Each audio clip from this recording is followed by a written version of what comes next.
Hello friends and enemies, welcome back to Happy for Now. It's me, Isabel, here with my 2019 reading stats.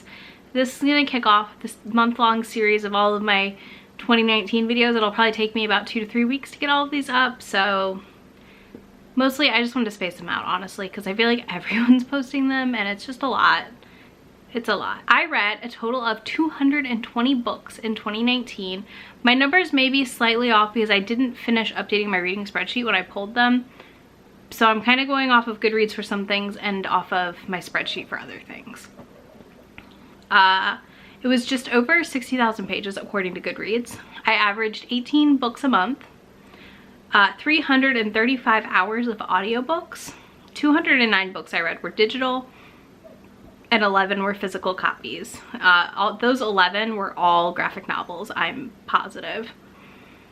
80% of books I read were added to my TBR this year, and only 36% were books I already had on my TBR.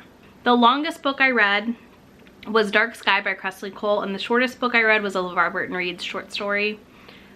So let's break down my star ratings. I'll pop a little graphic up here to like follow along with. I had 14 5-star books.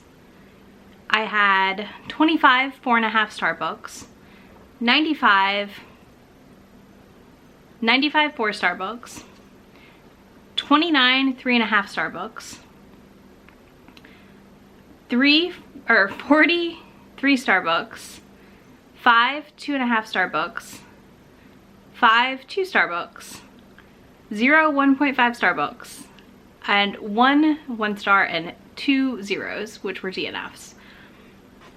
So my average rating in 2019 was 4.15 stars, which reflects, I think I did a really good job identifying books I would love, and identifying books that were speaking to me at the right time versus like just powering through a book because it's popular or I want to be part of the conversation. Okay, let's do my page breakdown. I read 21 books that were under 100 pages. I think a lot of those, like I said, novellas for romance and LeVar Burton Reads podcasts. 32 books that ranged from 100 to 200 pages, or 199.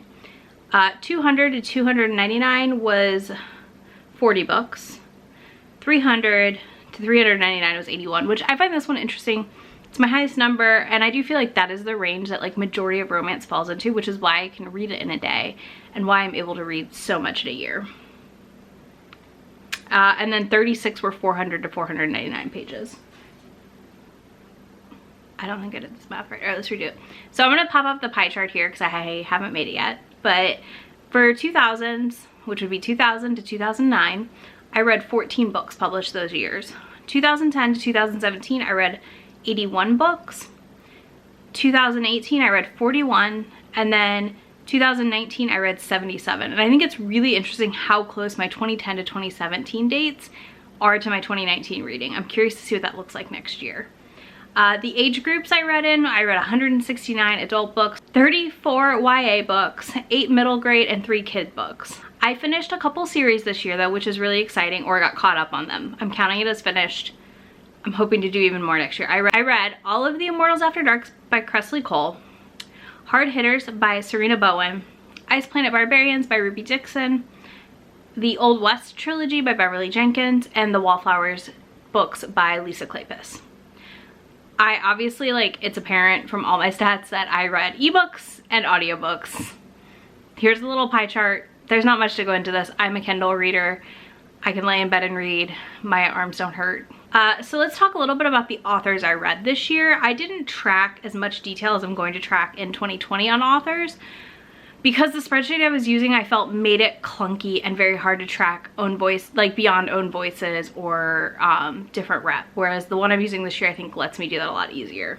So I read 195 female authors, 5 male authors, 2 were not cisgendered, approximately, because again, I'm also going off of what I can tell, and that's not always apparent, obviously, and it's not always easy to find the info. Some people use, you know, shortened name things, like initials. Obviously, this doesn't add up to 220. That's fine.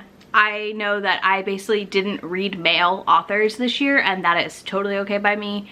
My reading life has improved vastly, honestly, since I cut out white male authors, personally. It's not for everybody, but for me, it's very beneficial. And then the one stat that I'm not the happiest about is my split between white authors and anyone that is not white.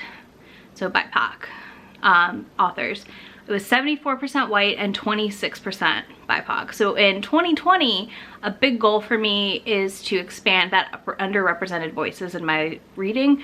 I do read a lot of bisexual women and queer women, but they're white, and I really need and want to find these BIPOC authors that also have these identities that I relate to, but maybe I'm just somehow not finding them on my radar. So that is my 2019 reading stats. Let me know down below how your reading year went, because I love this information. I'm such a data geek. I love it. So yeah, let me know down below how that went for you. And the next video you will see is going to be me reading off every single book I read in 2019.